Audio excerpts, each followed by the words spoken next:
सवाल है माध्य ज्ञात करें। सवाल क्या दिया गया है? माध्य यानी मीन को ज्ञात करें। इसके लिए जो है ये एकदम सिंपल से है, आप यहाँ से 1 से 2 नंबर आराम से ला सकते हैं। तो चलिए बिना देरी के सवाल को देखते हैं। सर्वप्रथम हम लिखेंगे हल हल, ठीक है। और ये जो दिया है CI, इसको हम इस तरह से लिखेंगे CI। इसके बाद कॉलम दिया है F का, और इसमें से एक कॉलम बनता है X का, दूसरा कॉलम बनाएंगे F और X का गुना का, F इंटू X का। 0 से 10, 10 से 20, 20 से 30, 30 से 40, 40 से 50। और वर अंतराल 0 से 10 का बारंबारता दिया गया है 2। उसी तरह से 10 से 20 वर अंतराल की बारंबारता 4। वर अंतराल 20 से 30 की बारंबारता 8। वर अंतराल 30 से 40 की बारंबारता 4। ठीक 40 से 50 वर अंतराल की बारंबारता है 2। जैसा कि हम जानते हैं प्रश्न में दिया गया है क्या, माध्य ज्ञात करें।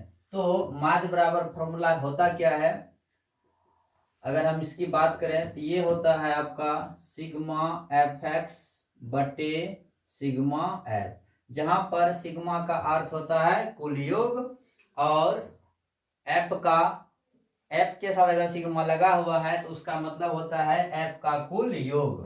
तो सिग्मा f को अगर यहाँ करेंगे तो सभी f को जोड़ करके लिखेंगे। 2 4 को जोड़ेंगे 6, 8 14, 4 18, 2 20। सिग्मा f का मान निकला 20।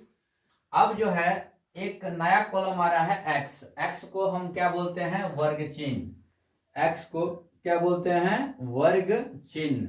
और वर्ग चिन्ह बराबर सूत्र होता है निम्न सीमा प्लस उच्च सीमा बटे 2।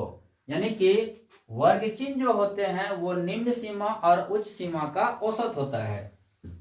ठीक, ये सब जो है 0 से 10 में 0 हो गया निम्न सीमा, 10 हो गया उच्च सीमा। 10 से 20 में 10 हो गया निम्न सीमा, 20 हो गया उच्च सीमा। हम उसी तरह से निम्न सीमा और उच्च सीमा का औसत निकालेंगे तो वो कहलाएगा वर्ग चिन्ह।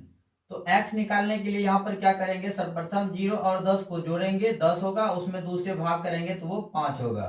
ठीक, 10 और 20 को जोड़ेंगे 30 होगा, 30 में 2 से भाग करने पर 15 आएगा। 20 और 30 को जोड़ेंगे 50 आएगा, 50 को 2 से भाग करेंगे 25 आएगा। 30 और 40 को जोड़ने पर 70 आएगा, 70 को 2 से भाग देने पर 35 आएगा। 40 और 50 को जोड़ने पर 90 आएगा, 90 का जब 2 से भाग करेंगे तो वो 45 होगा। इस तरह से आशा है कि आप लोग वर्ग चिन्ह निकालने के लिए सीख चुके होंगे। अब हम f और x का गुना, तो 2 और 5 को गुना करेंगे 10, 4 और 15 को गुना करेंगे 60, 8 और 25 को गुना करेंगे ये होगा 5 × 40, 2 × 16, 4 20, 200। 35 और 4 को गुना करेंगे 5 × 20, 3 × 12, 2 14, 140। 45 और 2 को गुना करेंगे ये होगा 90।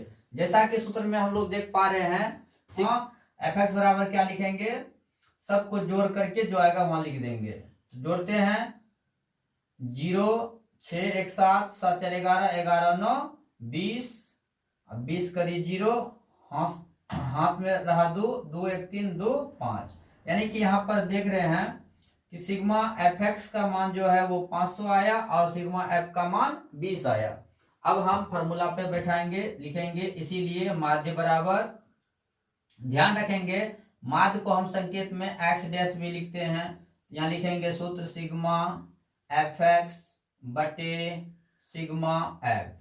सिग्मा माध्य को हम संकेत में x डैश भी लिखते हैं, तो उसका सूत्र होता है सिग्मा fx बटे सिग्मा f बराबर सिग्मा fx का मान कितना दिया हुआ है 500, अब बटे सिग्मा f का मान दिया हुआ है 20। यहाँ पर हम 0 0 कैंसिल करेंगे, 50 बटे 2, 50 बटे 2 का आधा हो जाएगा 25। तो इस दिए गए आंकड़े का माध्य निकला 25। आशा करते हैं कि इस विधि से द्वारा एग्जाम में जो भी प्रश्न आएंगे आप सफलतापूर्वक बनाएंगे। Thank you.